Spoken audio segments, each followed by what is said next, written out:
you could easily have a contradiction, which would be these fields are a bit rewarding. I mean, you're well seen by the society.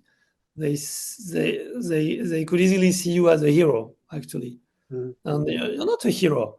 You're just doing your best. I'm certainly not a hero, and I don't believe any of my colleagues is a hero. But so we're just doing our best, and everybody's struggling to do what he can. So it's all like that. But so you have to fight against your own ego, and but we are in fields where it's easy to have a big ego, and I would rather advise the opposite. Like when I say put yourself second, is just put your ego out. It's not part of the story.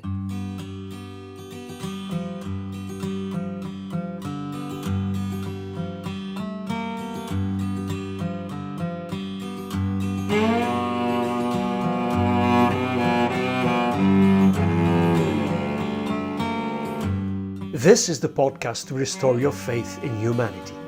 Once giraffe heroes, we now call our participants guardians of humanity. Courageous, tireless workers for the common good. May each of them inspire you to follow in their tracks and contribute your own part to a just society and a healthy environment.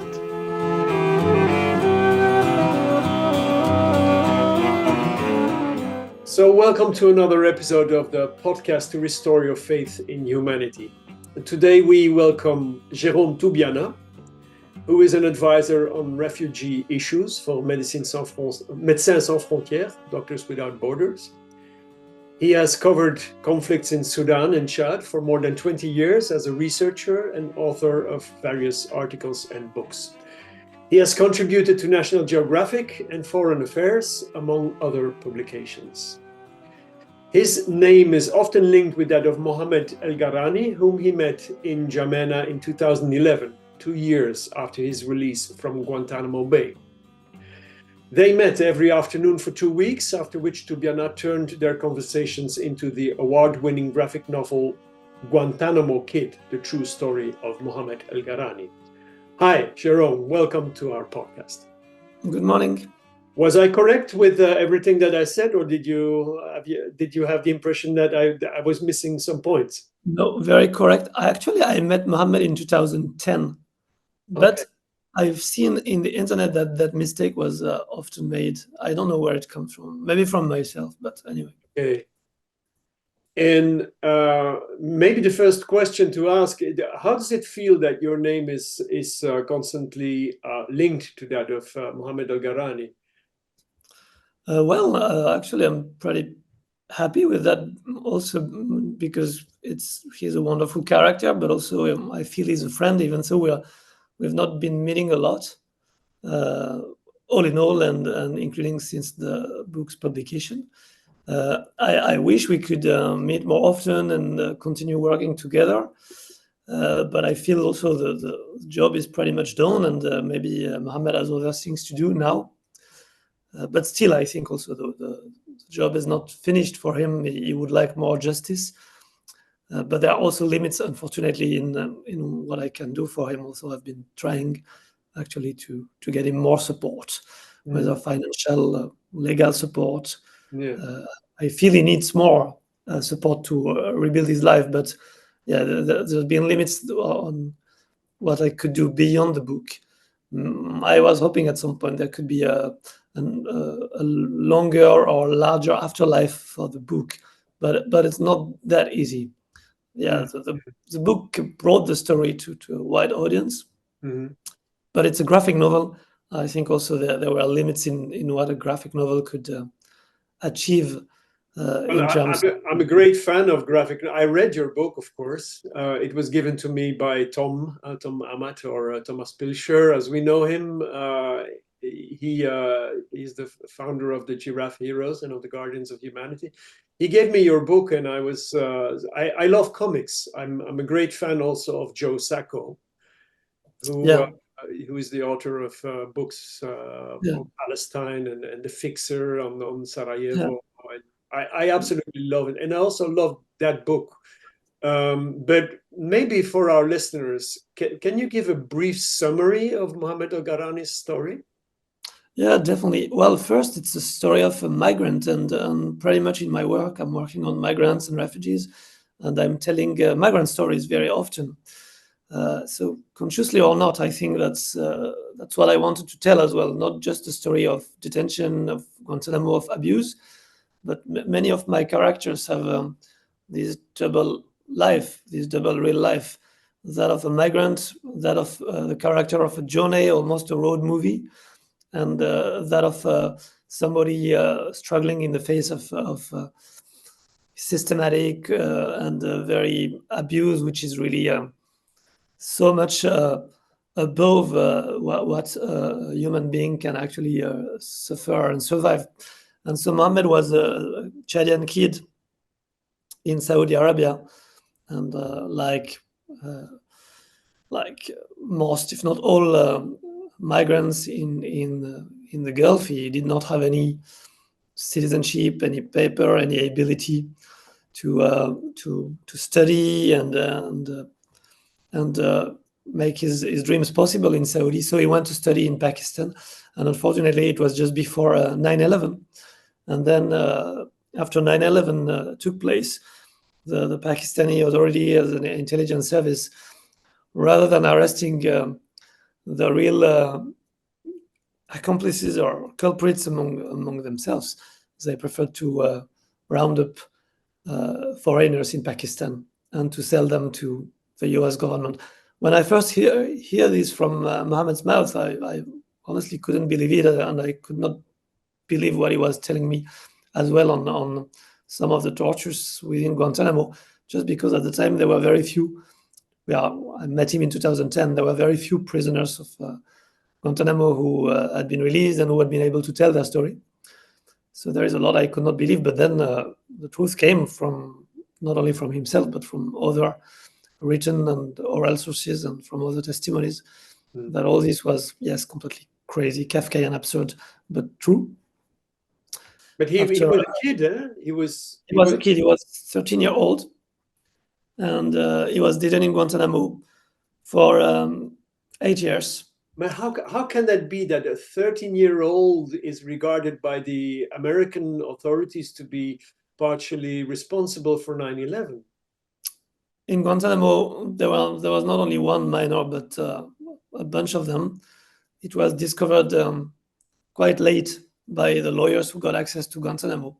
Mohammed was probably the youngest, at least at the time he was jailed, because he was one of the first prisoners in Guantanamo. And he was never treated as a child. He was never treated as a minor. He was just treated as an enemy combatant, so like the adults. But anyway, even the adults in Guantanamo, of course, were not treated according to international law. It was just a black hole. And like many other prisons and procedures that have been used, as soon as there is accusations of terrorism involved, it seems like everything is possible and that you can skirt the law. Also, it's really extremely counterproductive, because it's precisely, there's only one way to fight terrorism or even mass crimes. It's actually to stick to your principles, to stick to democratic principles, to stick to the rule of law. But at the time, clearly the US went into a kind of panic and frenzy and revenge attitude, which is not unique to the US. I mean, I'm afraid it's very human, and it happens every time there is a massive feeling of fear taking possession of any nation virtually. And so Mohammed was there for 8 years, and then after some years, lawyers came to help, and they spotted there were children, and they spotted him among the cases that should be defended in priority. And so Mohammed finally was declared innocent by a federal judge. But then his journey was not finished, because he was sent back to Chad, although he had never seen Chad before. His grandparents and parents were the ones to leave Chad to Saudi Arabia. So he had not much in common with the Chadian culture. He didn't like the country. And the Chadian authorities, incidentally, because they wanted to please the US government, they thought wise to make his life, to continue making his life difficult. And so then he escaped and again had a lot of trouble. But Mohammed, it's also why I wanted to tell his particular story. He's a very resilient person. He's a rebel. He's not someone who will just wait for the fate or for the times to get better. He will fight as a matter of principle. And this owed him a lot of violence from the guards in Guantánamo, because he was seen as particularly rebel. So at some point, the reason why he was badly treated in Guantánamo was not due to any accusation of terrorism, but just to the fact that he was fighting back and that this was not accepted. He was also a bad example. Certainly, and he was definitely an example. He was a model for the other prisoners. Also, he was a teenager. He was protected by older prisoners, but they were trying to protect him. But he was also, I think he was, he was a leader as well for some of them, a leader of some of the rebellions which took place in Guantanamo. I think he was a rebel by character. He was also a rebel because he was a teenager. Yes. And I mean, his teens have been confiscated. I mean, he was released when he had become an adult. 8 years later, he was 21-year-old and he was released. And by then, one would think that with all the things that they made him suffer, that they had created the perfect terrorist leader, because he is a rebel, he is a leader, he is intelligent, and he's full of resentment and revenge feelings. So why didn't he venture onto the path of violence and vengeance? That's a good question, and I think the line is thin between those. And indeed, we know that in any prison, an innocent can actually become a criminal. And I'm not talking just about terrorism. It's the prison system is not very good in terms of education that we know, and social integration. And Mohammed told me of a story of an Afghan. He mentioned an Afghan chief, like traditional chief. I'm not sure of the name of the person, but who was definitely not a terrorist when he was jailed in Guantanamo. But when he was released, he decided to fight against the US government. So you definitely unfair jailers make enemies in and out of prisons, depending on the way they treat other people, their enemies. And of course, we are pretty much talking of a world where there is still imperialism, there is still colonial behaviors, and that also did matter in that prison.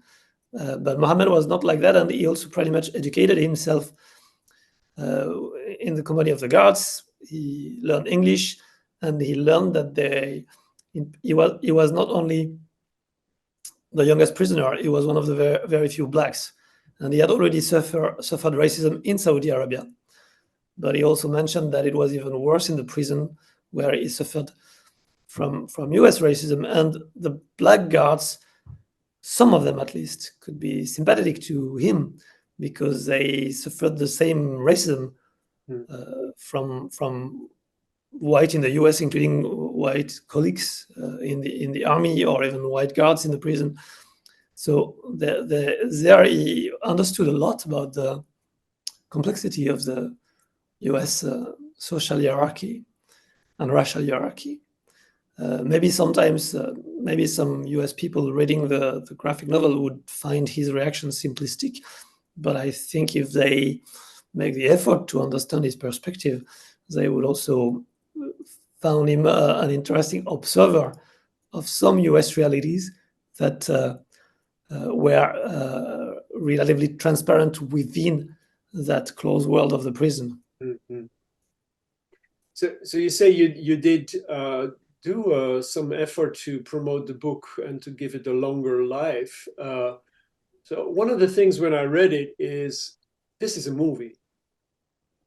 So were there any talks of making a movie about it? Yes. And I thought it would have worked. It could have worked. In fact, well, maybe it could still work.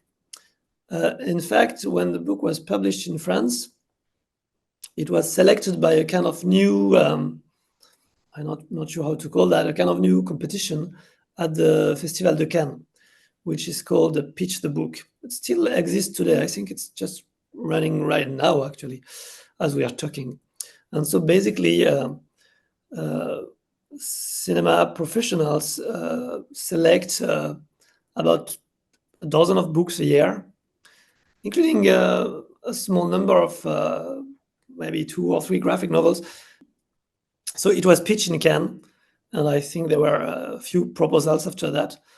But it was all in the hand of the French publisher, and I'm not sure they found agreement on how to adapt the movie, whether financially, of course, because it does involve some money investments, but also because I was the one to insist that it should be an animation movie.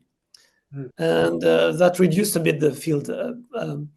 I just thought that I would not want Mohammed's story to be translated into a drama. I mean, there were a few movies on Guantánamo, including one adapted from the story of another prisoner that Mohammed knew in Guantánamo.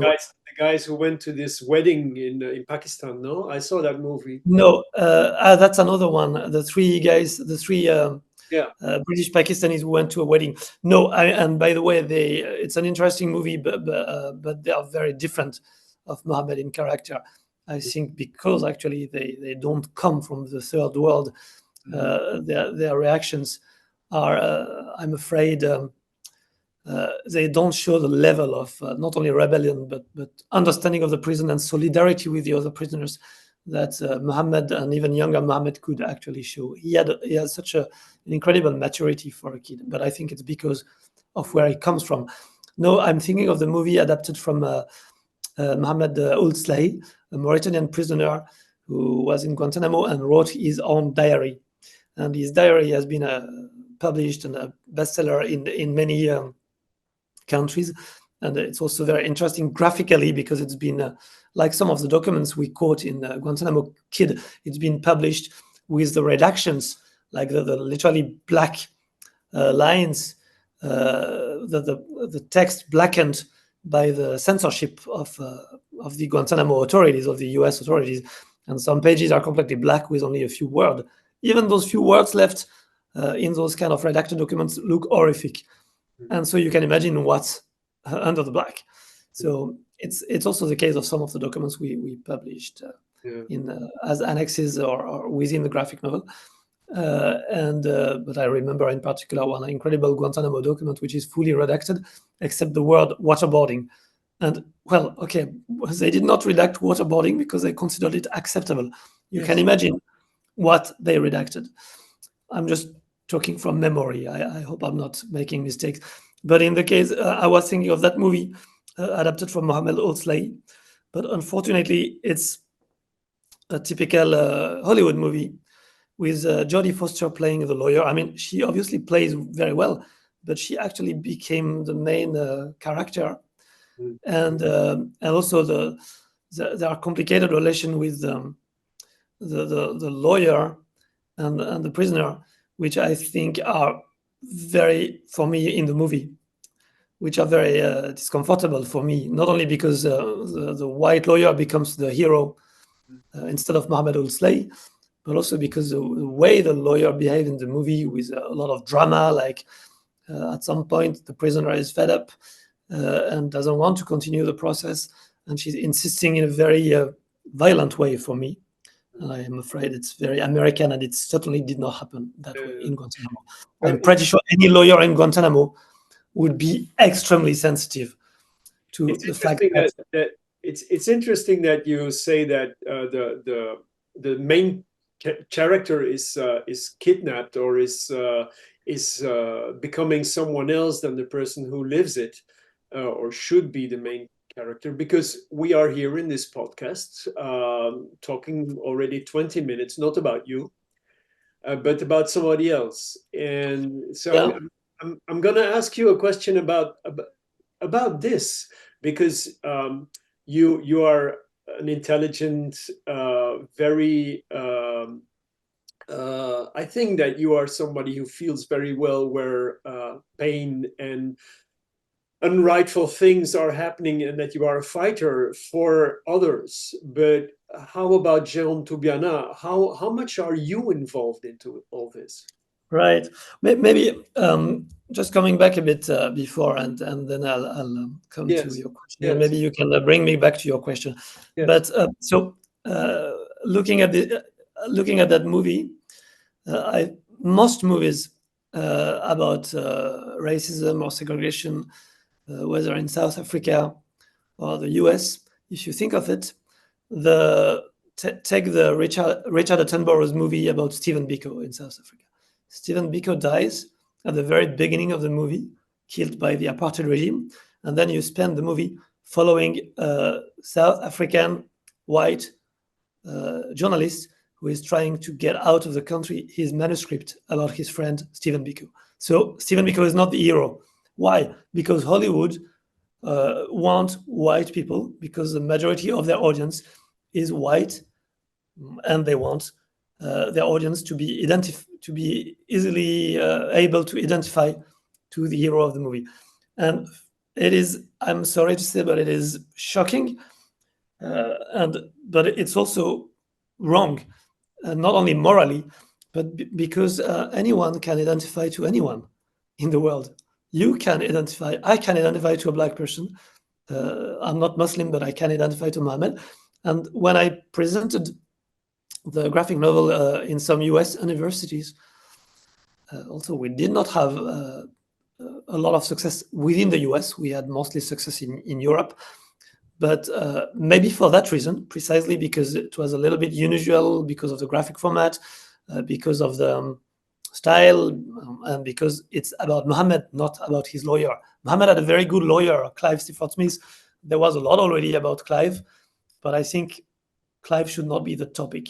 And so some students, when I presented it in the US, told me, it's great that you gave the floor to your hero. And I was some kids studying there, like 19-year-old kids, including white kids, told me they had been perfectly able to identify to Mohammed, and they appreciated he was the real hero of his own story. More than that, I think he was very much the narrator of his own story, because in that graphic novel, I'm only using Mohammed's word. It's all based on words which had really been told by Mohammed. I did not invent anything. So I just edited. there is no chance that there is a movie with Jérôme Ah, Tubiana as the main character. no, I mean, and so I think because of all this, it may have made a little bit difficult to find a producer interested in this movie. It's a pity, because I know Mohammed would have liked it very much, and I know an animation movie would have been great, but animation is a bit costly, and animation for adult is a bit risky. But because of course, the story is for adult, or let's say teenagers. I think anyone above 14-year-old can read it. It even had a prize in the UK, which is an award for teenagers. Anyway, it's the reason why it was not turned, at least not turned yet, into a movie, I believe. And then I indeed, in most of my stories, I can appear sometimes. I use the first person often, but it is just a narrative trick to tell the story. But I'm not the hero. The hero are other people, and I'm just collecting their stories from their own mouth. And then I'm telling it. My own life is actually to collect those stories. I'm a listener and an observer. So Yes, but you wrote I'm not an actor, and so I'm quite happy with this role. And indeed, my characters are, most of them are from Sub-Saharan Africa. So I feel my work is to help them to actually reach an audience which is very difficult for them to reach. I mean, we are talking about people who don't have a voice. So my work is to give them a voice.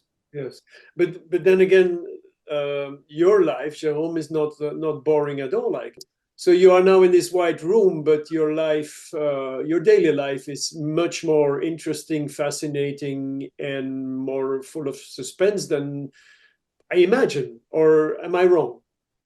I mean, it's yes and no. I think a lot of it is really boring, but I think, well, any work has its boring parts, and to reach some results, you need to spend a lot of time doing boring things, including convincing people that there is something to be done.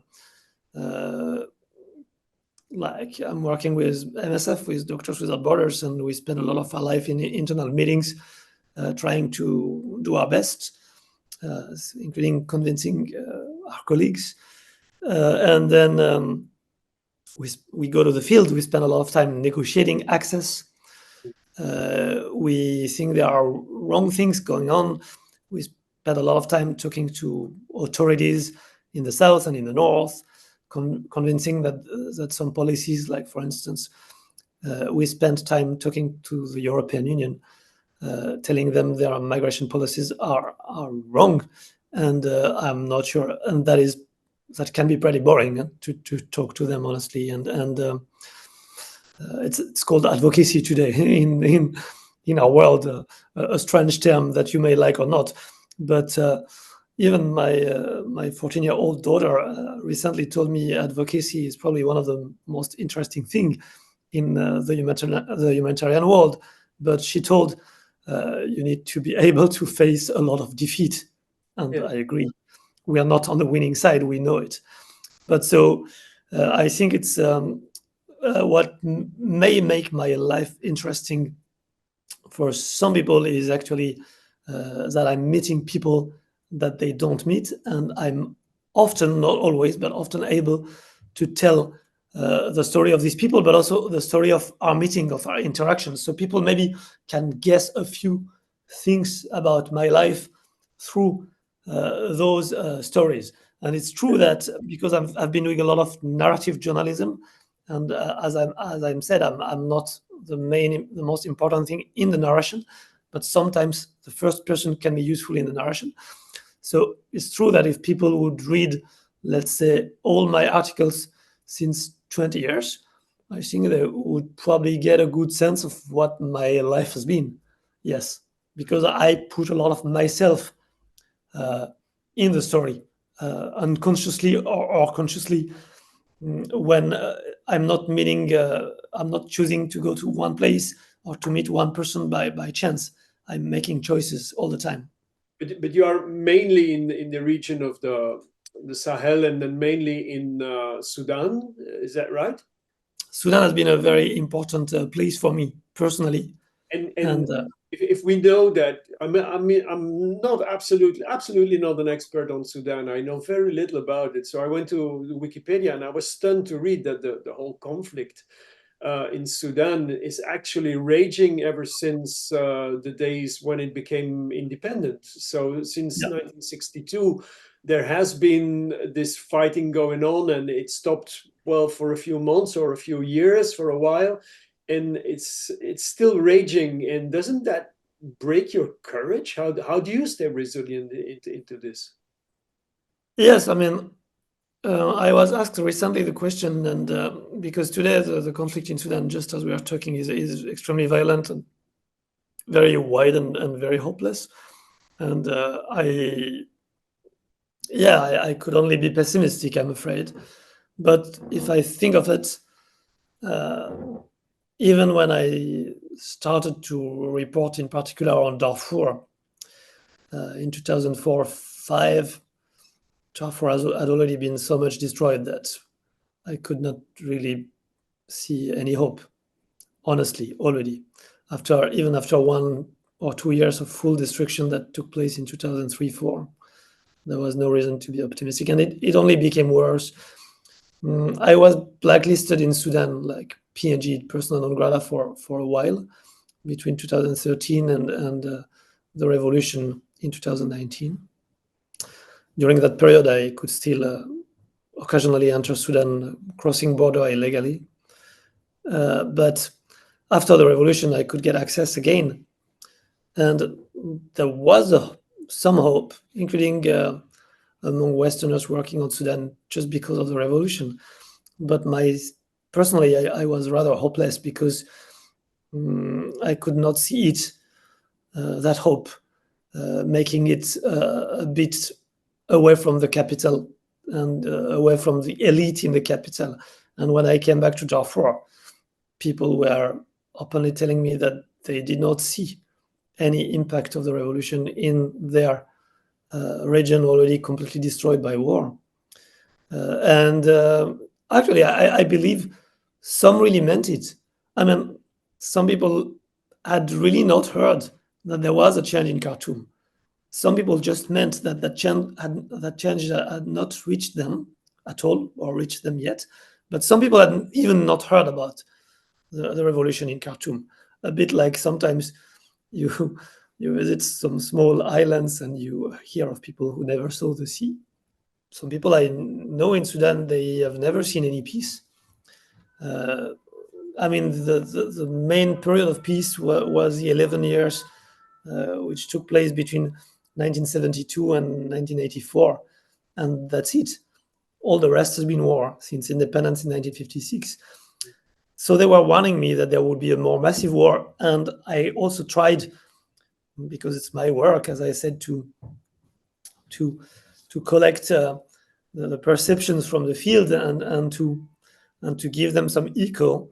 I tried to tell the world about that the war, a next war, a bigger war would be coming, and would likely take place in the capital, and would be more devastating than any war, and that's happening now since a year. And it's unfortunate that some warnings, I think, are so big that it's not that people don't listen, it's just that people don't know how to act upon them. It's too disturbing. I think we are in a world now where there is a lot of that warnings on which we don't know how to act upon. It's certainly the case of some of the issues I've been working on, including the very dangerous trajectories of anti-migrant policies in Europe, but certainly as well climate change is something I feel we know, we hear, but we cannot really act upon. You said that today seems like an era, an age where these things are happening not only in the places where the fighting has been going on for many, many decades, but you also feel it coming here? No, not that much. I mean, I think we should not exaggerate the risks, and we should not also exaggerate the peculiarity of our times. It's just that, well, it's difficult to know, but I mean, honestly, I was a kid in the 1980s, and I already knew a lot about climate change. It's just that maybe we were just talking about global warming. There were already a lot of books. I mean, it's just that they were maybe read by a minority, but they were already in the media, pretty good reporting about those issues. There were good books about the environment, pollutions. I mean, we knew a lot. I mean, it's nothing is really new. I'm more afraid of political forces who don't want any progress, any social progress or economic or ecological progress. I'm more worried about their staying power, like people who just more and more openly show that they don't care of any collective good. Like, but if we look at so the status quo that they try to exactly get, is it because we all use words like I'm afraid, I have fear, I fear for this, and a lot of young people, I work with young people, with adolescents a lot, and I feel that the amount of fear in their lives has risen a lot compared to my age. I mean, when I was young, we were fearing of a World War III. There was this nuclear thing. There, Chernobyl had happened. I mean, Yeah, there was not you're much. very right. Yeah. I think you're extremely right. I'm surprised that some of those young people believe, and some adults today believe that we live in times where there are much more reasons to fear than before. And they speak about climate change in particular, but also about the Ukraine war. I mean, the Ukraine war is actually a direct continuation of the fear that we lived through as kids, which was that literally we had two superpower with nuclear weapons in Europe and above our heads, literally, who could fight that war at any moment and destroy the whole planet with nuclear weapons. So I really feel maybe we forgot about it, but it was not a very reassuring time to live the 1980s, if you think of it. Where has the resilience gone? I mean, this podcast is about restoring faith in humanity, and I think that the human mind and the human body is a great machine and has a lot of possibilities to do good and to solve problems for the better. And all that I read in the media is the contrary of that. So our resilience, our belief in change. I mean, there was a time when everybody believed that we're going to progress, and all that, it seems to have vanished now. No. I don't know, and which kind of progress. It's really interesting because there was indeed a time where some blindness or some illusion that basically you could produce things, material things, without limits, regardless whether some of those would be actually mean easier or longer lives. I didn't say better lives; it's another thing. But or if they would mean more destruction or more inequalities worldwide. What we for a very long time called progress was technical progress, scientific progress, economic progress.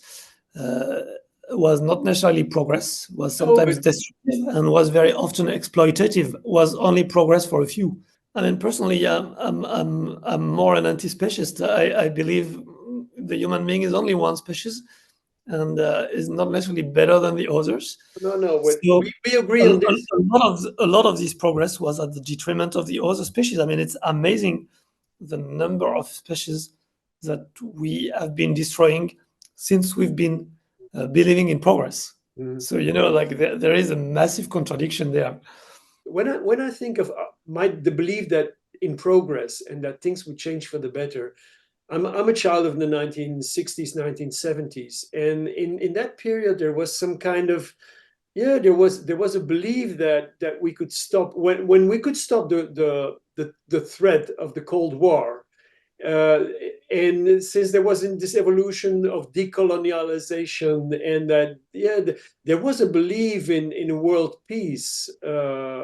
When I was young, for some reason, I believed more that it was going to be possible to create a better world. And it's that resilience that I miss a little bit with young people today, who are very depressed and don't see an issue. Yeah, we were also, I mean, maybe in the past we're not that much linking those different issues. Definitely issues, environmental issues were not necessarily that linked with poverty issues or conflict issues. And also, we should not exaggerate the links. I mean, there are things which are not always linked. But if we look at conflict issues, well, in terms of war, yes, I do believe war is not a fatality. It's it's possible to stop wars. Mm-hmm. But I also see that the times we are living in are not just time with problems that nobody can control falling on our heads. Those are also times where there is still uh, ideological struggles to be fought. Mm. And what we're seeing today, which is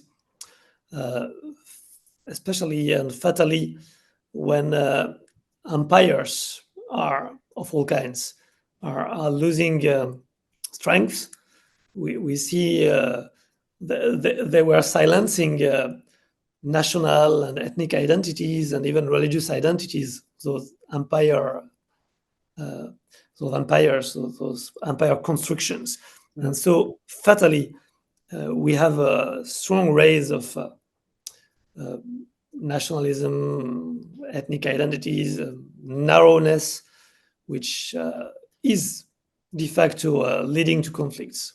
Mm-hmm. So certainly there were at the earlier times we were mentioning, we also had a strong belief in universalism, universal principles, universal laws, which has been vanishing a bit. Mm-hmm. Sometimes, unfortunately, because of selfishness, but also, I have to say, because sometimes some of the proponents of universalism were not that universalist. And so today you see, for instance, soon there will be European elections. Everybody is talking about European values. What are they? There are a lot of people in Europe who don't have the same values that I have. Mm-hmm. How can there are very different and competing values in Europe? Talking about values without telling which ones is not satisfactory. No, it's hollow. And certainly, I'm not sure which European values each group is talking about, but there are some people, maybe their values are European, but I may not share them. Mm-hmm. And I don't want to be forced to share them. So No, I would prefer to hear speaking a little bit more of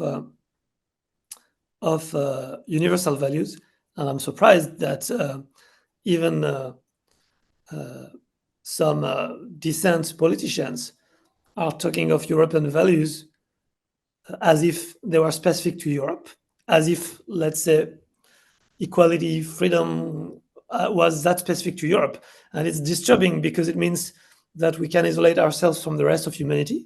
And secondly, it means that we are better than others. We are not better than others. Maybe by chance, since a very few decades, Europe is appealing to migrants and refugees from the rest of the world because it's been relatively stable, peaceful, and has functioning states and laws.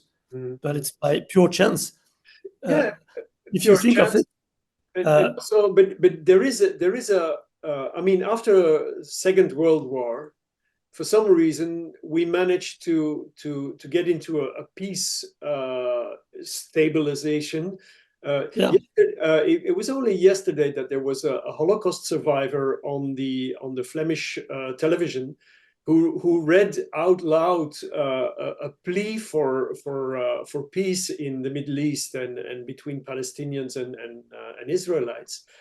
And he remembered us that, in 1943, it was completely unthinkable that France and Germany would ever become like friendly nations. And he brought us that message of hope, that people tend to forget that it is possible to turn a page.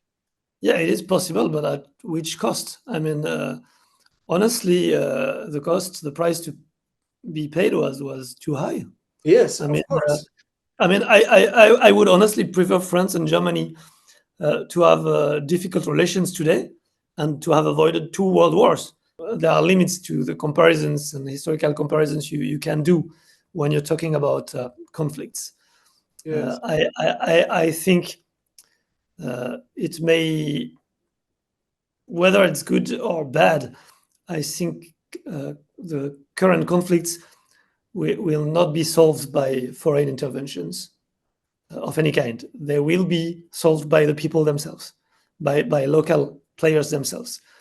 And even so, I do participate in my work to a movement, humanitarianism, which is essentially a movement of solidarity from the north to the south, from the global north to the global south, with all the inequalities and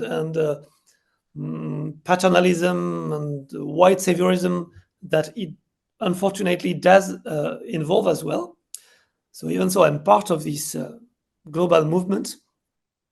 I do think what we are doing in the global north to mobilize in support for a reboot crisis is not that important. It's not that, I mean, I'm working more on Sudan than on Palestine. Also, I'm SFS president in both. And Palestine is also, I have to say, Palestine was neglected for a while as well, but now it looks a bit like it's less neglected than Sudan is, but it doesn't matter that much. It's locally that both conflicts will be solved, and by local players. And do you sometimes dream of a day when European migrants try to reach Sudan and hope to get a better life there? I dream of it, but not in the sense that it would be good. I think if something like that happened, and by the way, something like that happened in the past. I mean, when people from the British Isles were going to the US, they were not necessarily in very good conditions in their home countries. They were also fleeing. They were refugees in a way, not only invaders and colonizers. If this happened, it would not only be a dystopia, it would be today it looks like a dystopia, and it could happen, and it would be an eye-opener for many people, but it would also be too late, because there is no reason to expect that people who've been that unwelcoming for others would be that welcomed. But certainly it's a good dystopia to imagine. Maybe not as a dream, but as a mental exercise to realize that everything is relative and nothing lasts. So we have to realize how much values we believe as very strong are actually fragile and need always to be defended. And so you have a daughter of 14-year-old, you said. And I have a 19-year-old son. And what do you tell her about the future? How do you tell her to keep on dreaming and believing? I'm not trying to teach them too much. I'm actually just telling them to trying. I trust them to be open enough and to have some principles. Like I think they traveled a bit. Also, you learn a lot from traveling, certainly. And is that the main principle? Travel a lot? No, it's not a principle. Because traveling is, of course, it's a privilege. It's a privilege. Like, I'm most of the people I'm working with or for, they cannot travel. They don't have the right passport. They don't have the visas. If they do travel, it's at considerable risk with considerable time. Realize that most of the sub-Saharan migrants who actually managed to reach Europe not only suffered a lot and spent a lot of time on the way and literally lost years of their life on the road, but they also spent more money than any European would do for the same distance. Like they spent more money, 10 times, 20 times more money than a plane ticket. So the poorest are those who pay the most to be able to cross a border. They literally have to borrow money to friends and relatives. Whole families have to sell all their properties, their land, their houses, just to be able to help a son to travel, and in the hope he may one day, maybe not, reimburse them. Yeah, these are stories that are far too seldom heard and never can we put enough light on it? And people often don't believe it or turn away their heads, don't think about it. But it's I've met a few people who told me their story. It's absolutely unbelievable what you have to go through. But I'm pinpointing you on that one question. So, what would be the first principle of Jérôme Tubiana's or universal declarations of what? Not even of humans, because you believe in all species. That's right. Maybe there should be a universal declarations of the rights of all species. Yes. I think maybe the main principle I would teach to anyone is put yourself second. Don't put yourself first. Put your own self. It's difficult because we live in very individual cultures, very individualist cultures now. But my main principle would be put the rest of the world first. Humanity and other species as well. And well, if more people would do that, I think we would face a lot less problems. Well, I thank you very, very much, Jérôme. You gave me the excellent start of a day, of a bright day, Jérôme. You're a great soul. Thank you. And for our listeners, be on the lookout for the next episode of the podcast to restore your faith in humanity. See you soon.